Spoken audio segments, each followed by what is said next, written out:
Well, hello, my friends. We're livid with gladness for you to be here once again. Oh, yeah. Listen to a stupid story about my vampire tabletop game. During the course of my game, the Tremere have had a pretty incredible run of bad luck. The first regent, Ivers, was originally set up to be a probable prince of the city, but instead, because I was new to running vampire and didn't fully appreciate how fearsome a high-level Brujah can be, Ivers got murked by Cowboy Bob and his chantry was burned to the ground. The next regent was Golgotha, who was supposed to be a major badass, and she was for a while, but eventually she was decapitated because of some unlucky crits during the Battle of Libya. After that, Simon the Devious was made regent, and he was pretty successful at it for a time, but like a lot of Tremere, Simon was a little overconfident. I have done nothing wrong, ever, in my life. I know this, and I love you. When he decided to mock some anarchs and throw a little extra fire before jumping through a teleportation circle, he got nuked by Smilin' Jack, who also killed about half a dozen other Tremere and burned the chantry to the ground. After that, Archie took over as regent, and he and Shakaya built a new chantry. With 2-player character Tremere and a bunch of new recruits, it seemed like things were on the upswing. No, that's too much responsibility for me. I gotta find a new way out of this.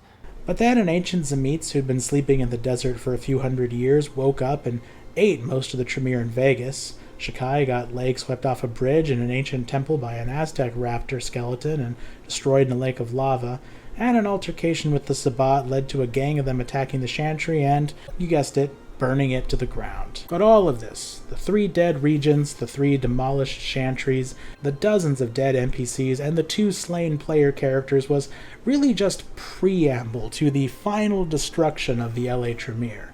An event so brutal it prompted Divya to yeet a Cupid statue out of her garden in rage, and then send the players out to Italy to recruit a whole new group of warlocks. So this is the story of how the 4th chantry was destroyed, the 4th regent was slain, and the LA Tremere were basically driven to the verge of extinction. All by the most unlikely of people in a bizarre comedy of errors that really, I think, has very few equals in my games. Now, this all starts with a guy named Matthias. Matthias first appeared in the 1950s. This was during the time when Enzo was in New York helping Loden battle some Sabbat, and one of the vampires that Enzo took with him was a Tremere named Mr. Trick. Mr. Trick agreed to help them if Enzo could get his friend Matthias released from a boo box. Years earlier, Matthias had pissed off some people in Chicago, and they had staked him and dropped him in the earth. He was supposed to be down there for about 100 years, but after about 10 years, Mr. Trick managed to negotiate with Loden to get him released, and with Enzo's help, Matthias was a free man. He helped them out in Chicago and then came back to set up shop in Los Angeles. And from then on, for the next few decades of the game, Matthias was just an NPC, Occasionally people would talk to him, occasionally he would deliver a message. He ran an occult bookstore, and sometimes the players would swing by to do some research. He was at Gather a lot of the time, but he was just in the background. No stories ever focused on him. The players never seemed particularly interested in him. He was just one of the dudes who's around. Now, I kept Matthias around because, there was no reason to get rid of him, and also because he was a Setite. I knew that once we got to Gehenna, I had some stuff I wanted to do with the Setites, so I may as well have a Setite around, and it would obviously be less suspicious if it was an NPC who had been around for a long time, rather than one who had, just shown up. Do not be suspicious. Don't be suspicious. But then something happened which the Ring did not expect. During the 1960s, the LA domain had become so large that it was difficult for Divya to actively maintain control of all of it. So she divided it into a bunch of baronies. This was partially a way of delegating authority to just make it easier to run stuff by giving specific vampires smaller territories to manage, but it was also a way of maintaining her own power by dividing all of her underlings into little factions and forcing them to compete with each other for her favor. She would make it less likely that they would team up and try to overthrow her. And that's the way that LA was run from the 60s up until the 80s when this story takes place, and a particular baron, Valak, fucked his shit up. Now, Valak was a gangrel, and originally he had been a sheriff up in Sacramento. After Sacramento was overtaken by the Anarchs, he rolled down to LA and set up shop here. He was someone who had helped the PCs out a few times. He was a pretty good fighter, and he was given Simi Valley. They figured Simi Valley was a pretty big area, a lot of open territory, a lot of animals, a lot of wilderness. You know, some gangrel would be a good choice to manage that, and he managed it for a while until eventually things went super poorly with that. Now, the players found out about this when people just commented on the fact that no one had seen Valak in a long time. And so Wally decided to go looking for him, and eventually did find him. He had been beat to fuck and buried on this mountain. He survived, but he'd been knocked into torpor. And when they woke him up, they found out that he had been in a fight with some bears. The bears! Some werebears. This was happening simultaneously to a lot of attacks going on in the area. Animals were turning on people.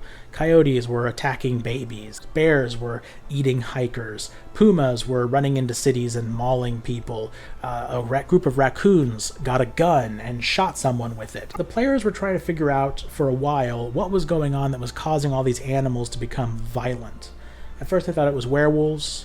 Then they thought maybe it was these werebears. Then they ran into a group of weresharks who they tried to speak with. The weresharks basically told them to go fuck themselves, which the players were very offended by, but they decided they did not want to fight the weresharks, which was probably a good idea. And then eventually, they settled back on, it must be those werebears. In the process of looking for them, they sent out not only the players, but a bunch of the Tremere and also Valak to go find these werebears.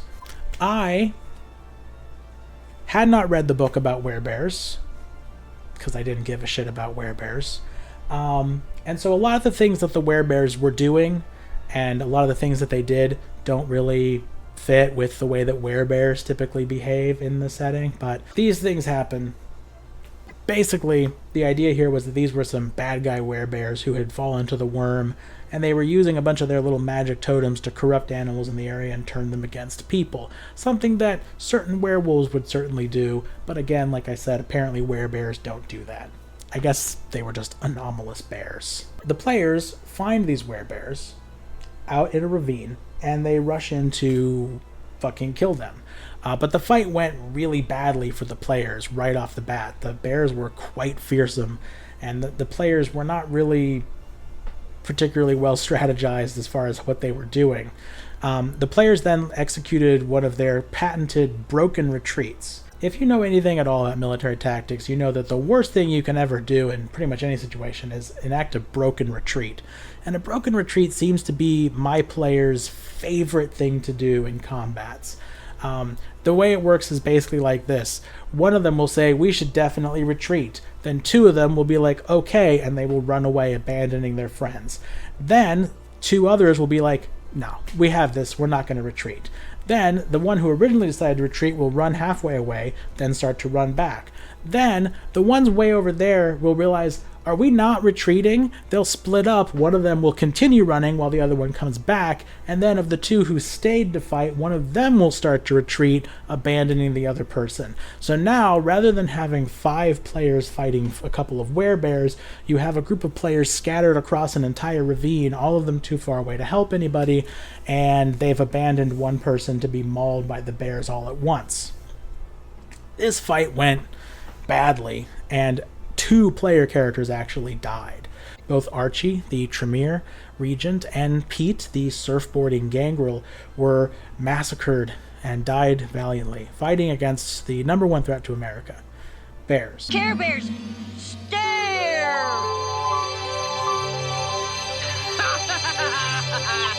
Now, as a result of this, there are 2 branching events which occur. The first is that as soon as the players all return to town, to LA, they tell Divya what has happened. And Divya is none too pleased. The players immediately throw Valak under the bus and blame him for this entire situation, which, to be fair, it is kind of his fault. And the Tremere, who were also involved and just got their regent killed, also decide to throw Valak under the bus. Divya then publicly insults Valak, basically calling him a worthless piece of shit, not only in front of the players and the Tremere, but in Elysium in front of everyone, to the point that I actually had Valak roll to resist frenzy. In fact, what I expected to happen in that situation, and what Divya, me playing Divya, expected to happen in that situation, is that Valak would probably frenzy and try and rush and kill her right there in Elysium, and then either Nathan would kill him or she would kill him, and then she'd be done with his stupidity. But Valak passed his frenzy check, maintained control, and just sat there simmering. And from that point on, in my head, thinking about how the story goes, I'm like, well, now Valak, he is the enemy of the players, he is the enemy of the Tremere, and he's the enemy of Divya. Now, Valak is not the smartest guy, not the sharpest tool in the shed. He's smart enough to know that if he bum rushes Divya, she's just going to stomp his shit in. And if he tries to attack the players directly, that probably will go poorly too. He knows he wants to inflict pain, but he's not sure how to pain. And that's what brings us to the other branching event.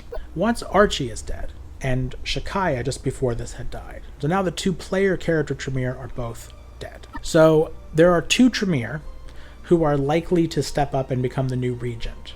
One of them is Kananga, who originally was from New Orleans and had come in more recently and brought a lot of his own allies with him. The other is Mr. Trick, who had been there much longer, but didn't have as many friends or as much political power as Kananga did. I did a couple of little rolls just to sort of abstract what I imagined would be several days of kind of backstabbing and political intrigue as both of them tried to seize control of the chantry, and eventually Kananga won. Kananga then came and informed Divya that he was the new regent. And by the way, Mr. Trick, he went back to Chicago, so he may not be around for a while. Most of the people in the city, they have a vague sense of what happens. You have two people who are up for the same promotion. They're both evil murdering wizards. One of them gets the promotion, the other mysteriously disappears without telling anyone where he's going. He disappears. He never comes home. They know, but they don't know. They hope maybe he'll turn up. If. But since nobody really cared that much about Mr. Trick, nobody really bothered to follow up on it. Nobody except for Matthias. Now, Matthias is a coward and a liar and generally a piece of shit. But he does have a code of honor. And he owed Mr. Trick a lot. Mr. Trick did save him from being stuck for 100 years underground. And so he feels that he needs to do something about this. You'll never understand me, but I'll try once and then give it up. When a man's partner is killed, he's supposed to do something about it. It doesn't make any difference what you thought of him. He was your partner, and you're supposed to do something about it. So now you have two NPCs, Matthias and Valak. They don't really know each other. They're not friends. They've barely ever even spoken. But they have a common enemy now. They're both really, really pissed off at the Tremere. And since Matthias is a very cunning character, and Valak is a very physically imposing character with a lot of versatility and skills, they make a pretty good team. What happens a few days later is that word comes down that the Tremere chantry has exploded. In fact, not only is the chantry exploded, but near half of a block has been blown up and collapsed in on itself. And when the players roll down there, they find that it is just total devastation. This is much worse than when the chantry had been burned down in the past. Somebody looks like they blew up the entire foundation of the building. And not only did it collapse, but it fell into a giant hole and was set on fire. So it's pretty bad. And very few Tremere have survived. In fact, the only Tremere who survived this were the ones who just weren't in the chantry at the time. But Kananga, his gargoyles, all his allies from New Orleans, and most of the other NPCs, gone. The laboratory, destroyed. The library, obliterated. The giant evil tree that Shakaya had so carefully grown from a little sapling while nourishing it with human blood to use in her evil rituals, it's ruined. All of this stuff is lost. Eventually, after a lot of interviews and sneaking about and doing some some spy stuff, the players start to figure out that it was Valak who did this. And the real thing that tipped their hand here was that not long before this, Valak had called in a favor that he was owed by Wally. And he had asked Wally for a bunch of cash, which was odd, since Valak was someone who lived in a tree and didn't usually need money for anything. But he needed tons of money. Wally immediately brings this up that, Valak really didn't like the Tremere, did he? And just a couple days ago, he asked me for a whole bunch of money for some reason. And so the players start trying to find Valak, discover that suspiciously he has completely disappeared, and they start putting two and two together. Now, what ultimately happened to the chantry is that the chantry, like all buildings in Los Angeles, is built over the sewers. And the Tremere are not idiots. They ward the sewers. They ward them with magic circles to repel vampires, ghouls, werewolves, ghosts. But what they're not warded against is animals, rats. Now, rats, if you don't know this, have tiny, creepy little human fingies and thumbs, meaning that if a rat were smart enough to do so, it could, theoretically, assemble a bomb with its little rat fingers. The other thing to know about rats is that in certain vampires have animalism powers, which allow them to not only talk to rats and other animals, but to possess them, to fully control their bodies and run around using the rat basically like a mech suit.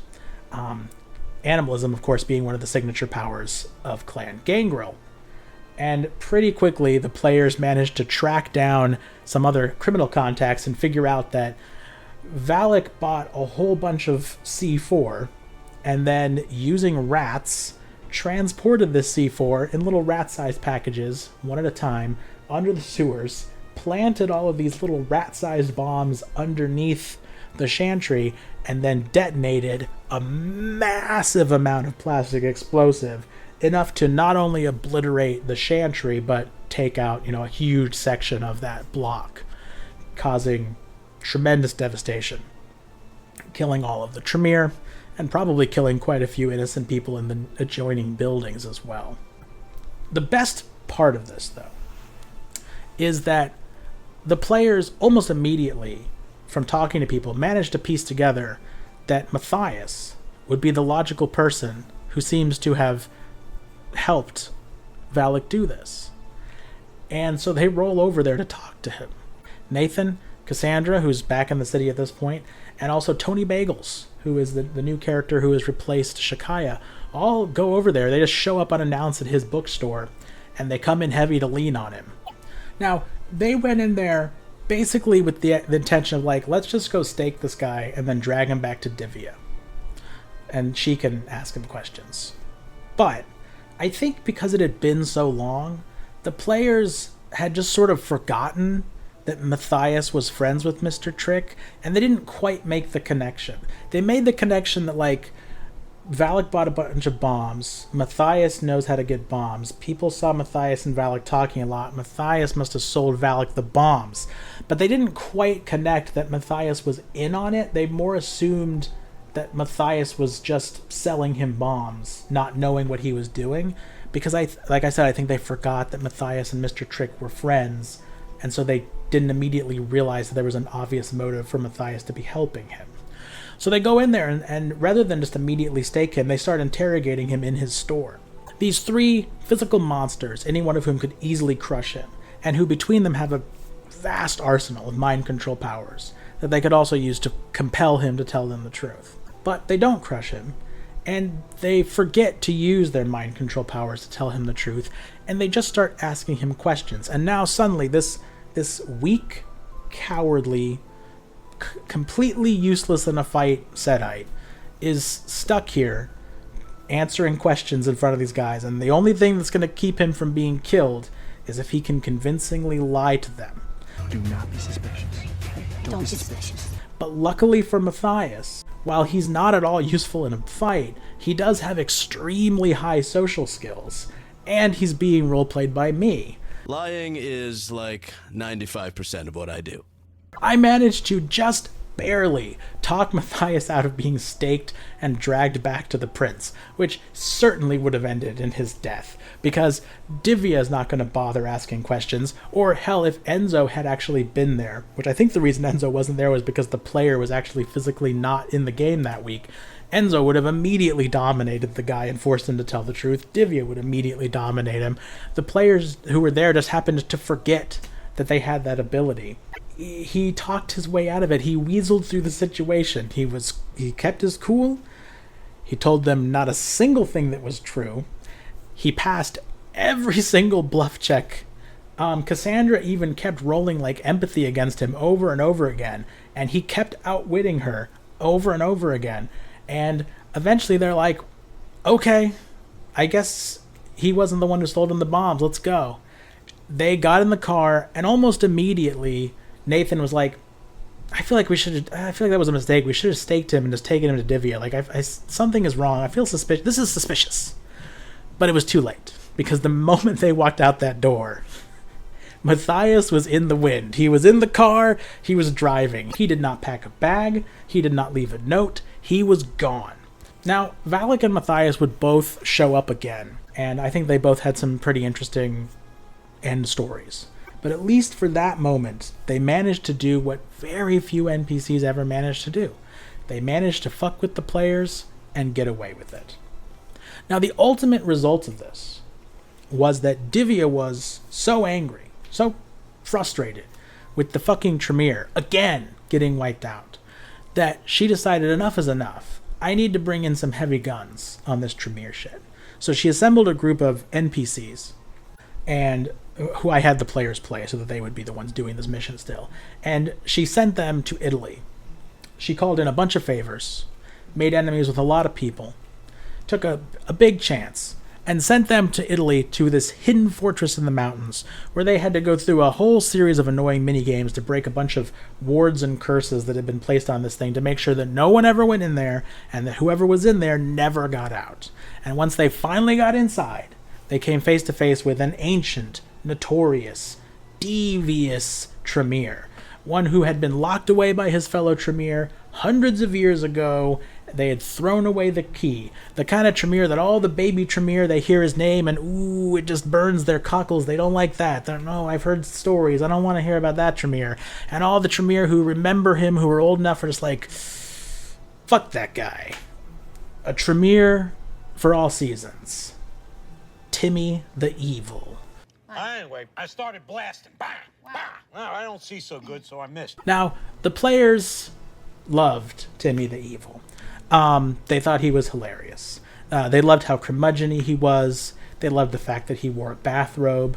They loved that he had no knowledge of the modern world because he'd been stuck in a castle for 500 years, and that when they showed him pictures of California, he immediately pointed at Sleeping Beauty's mansion and was like, that's where I want to stay. That's my new chantry. But the reason that Timmy the Evil was interesting to me, besides that he was just fun to roleplay, was that Timmy the Evil was a character who I threw in here to the game specifically to begin a story towards the ultimate fall of the House of Tremere. Not just the LA Tremere, but the entirety of the House of Tremere. And this would all be brought about by the plans of Timmy the Evil. But of course that is for another story. That's the tale of Matthias and Valak, the two NPCs who obliterated the Tremere and outsmarted the players just long enough to get away with their skins. I hope that was entertaining to anyone who watched, and I hope you have a nice day. Don't be suspicious. Don't be suspicious. Oh, don't be suspicious. Don't be suspicious. John Ralphio? Gone to take his son,